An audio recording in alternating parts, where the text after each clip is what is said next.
Hello guys, good morning rito at good evening dyan. Eto guys, kakagising lang natin at syempre masarap na naman ang tulog natin at bakit para bang may ine-expect tayo na good news sa paggising natin. No? Unang-una syempre, sablay ang rally na naman ng mga kulto at ng mga didilis, di ba? Yung pagtatangka nilang sinasabi nilang big one, sablay. So, ang sarap ng tulog natin. Pangalawa, eto na nga, 'di ba? Mga inaabangan natin ng mga mangyayari sa dito sa gulo ni Senator Ping tsaka ni Chupetra. At eto na nga, ang magandang balita. Pagkagising ko, ito agad ang bumungad sa akin pagbukas ko sa mga news, na si Senator Ping Lacson ay dumiretso na sa ombudsman at ipinasa na ang mga dokumento, mga ebidensya sa mga kalokohan at mga anomalya sa flood control nitong si Chupetra. Ay naku po, Rudy! Mapapa-what the Hague ka na lang, di ba? So, kasama sa mabibigat na ebidensya ron talagang yung mga falsification, double insertions at katulad rin ng ng paggamit ng iisang picture sa dalawang project para sabihin lang na meron. Isipin mo yung picture ng isang project ginamit dito sa isa para sabihin lang na meron, no? Na merong project.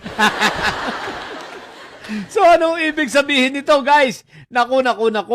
Alam naman natin si Senator Ping bilang isang seasoned investigator. Retired nga, di ba? Na yan ay naging, bukod sa pagiging PNP chief, talagang magaling na investigador yan. At yan ay dun sumika talaga, no? Kasama yung sa, anong pangalan nito? Itong mga kidnap for ransom, di ba? So, magaling na investigador yan. So, dyan nga siya sumikat. Naku po, Rudy. At kitang-kita naman natin sa Senado, no? Sa panahon na pag ito si Senator Lacson ay nagbulgar, hindi ito magbubulgar ng walang resibo. Lahat ay may resibo. So ngayon, ano ang ibig sabihin nito? Ay naku po, Rudy. Your days sa laya are numbered na, di ba? So bilang na ang araw ni Chupetra dito sa laya. Mapapagaya na siya kay Marco Tae. Nasasabihin ni Marco Tae, hindi, ako ay politically persecuted. Politically motivated raw ang pagkakakulong sa kanya. Tatanga-tanga ka, paano magiging politically motivated yan sa katangahan mo? Tapos isisihin mo na naman sa gobyerno. Kung di ka pala naman bobo, kung hindi ka pala naman madaldal at bida-bida, di sana malaya ka pa. Sasabi mo politically motivated at ikaw ay politically persecuted, ang nagpakulong sa sarili mo ay ikaw. Napakasira ulo mong Marco Tae ka talaga. Anyway, balik tayo rito kay Chupetra. So si Chupetra, sigurado ako ngayon ay alumpihit na. Nagkanda-igit-igit na. Nagkakanda-igit-igit na si Chupetra ngayon. Di ba? At natatain na. Isipin mo nga naman, nasa ombudsman na. Pag ito ay gumulong at medyo mabigat ang mga ebidensya, talagang may mga prima facie evidence na yon. Naku po, Rudy. Siguradong pagkakit sa sandigang bayan nito mabilisan ito. Pero kaya nga sabi ko sa inyo, guys, noong una, mga first quarter lang ng next year, mangungulungan na to si Chupetra at ito ay mapapapasok na sa payatas, no? So papasok na sa bahana nga gang, di ba? Sa Zelda flood control. So pero mukhang mapapaaga pa. Bakit? Kasi hindi na pinahirapan ni Senator Ping na humanap ng ebidensya ang pangalan nito, ang ombudsman. Talagang inilatag na niya lahat. So ngayon, dadagdagan na lang ito ng ombudsman, kumbaga, tsaka ng mga witness, pasusumpain, di ba, mga witnesses rito, affidavit na lang. So palagay ko medyo mapapabilis ito. At yun, magandang balita ito. Ang magiging problema lang natin guys ay mamimiss natin si Chupetra. Bakit? Kita mo, hindi nyo ba namimiss si Marco Tae tsaka si Mike Diferencia? Di ba nakakamiss din naman sila? Nakakamiss din yung mayabang sa Senado, di ba? Di ba mukha nang ang aso, mayabang pa. O si Mike Diferencia, nakakamiss din yung mga fake news niya, di ba? Hindi niya akalain sa sarili niya yung mga pinaglalabas niya, mga mawanay, itong 18 Marines.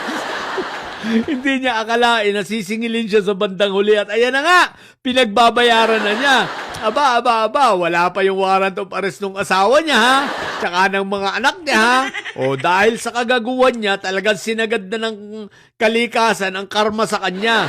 Nakapaglabas ng warrant of arrest nitong mga anak niya at ng kanyang asawa ay naku po Rudy. O di ba ga, damay-damay sa katarantaduhan niya. Ang tawag dyan, karma to the max. Kumilos na ang kalikasan at hindi na pinayagan na itong si Mike Diferencia makapambudol pa at hindi na pinayagan ng kalikasan na makagawa pa ng mga kalukuhan, ano? Kumikilos na ang kalikasan. Ngayon, itong si Chupetra, kikilos na rin yung tinatawag diyan Diyos. Pero alam ko ang Diyos diyan iba di ba? Kikilos na ipapakulong na siya.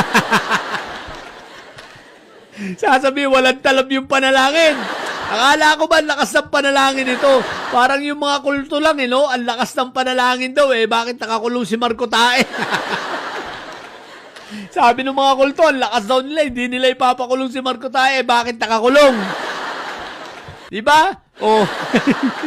Akala ko ba malakas, bakit nakakulong? Kung malakas kayo, dapat hindi yan nakakulong. Meron pa kayo pabanta-banta dati, subukan ninyo. Ayun, sinubukan nga, kulong. So, ang abangan na lang natin ay si Chupetra. Kaya Chupetra, samantalahin mo na yung napagiging malaya mo, ha? Wala kaming pakialam kahit ano pa sabihin mo, politically motivated, politically persecuted ka, wala kaming pakialam. Basta ang importante sa amin, makulong ka soon! At handa kaming maghintay kung ano mang araw panahon nyo. Basta ang importante, mangungulungan ka. At hindi basta kulong ha. Alalahanin mo, walang piyansa yan. Tulad ng sinabi ko noon ha. Tama yung sinabi natin, di ba, na ang maiikaso rito kay Cayetano ay plunder. Ayan na nga, ang nare-recommenda ni Senator Ping, kasuhan ito ng plunder. Plunder, malversation, graft, naku po Rudy. So wala ka na talagang labasan. Doon ka na talaga magpahaba ng bigote mo. Diba? Anyway, tulad nga ng sinabi ko, sa una ka lang malulungkot, tsaka baka pagpasok mo ron, isang araw ka lang malungkot, nang malaman mo ang dami palang boylets dun, bigla kang magiging masaya. Kita mo si Jangay, okay na. Si Jingay, ayaw na lalabas doon, enjoy na di ba? So malamang ganun din ang mangyari sa'yo. Mag-e-enjoy ka naman doon, Chupetra, huwag ka mag-alala. Okay, so yun lang sa mga bobong didilis at may saya dyan na nyo. Ang tatay nyo ay preso, ang BP nyo ay bobo. Manatili kayo mga bobo at may saya sapagkat ang may saya ay laging high blood. Bye!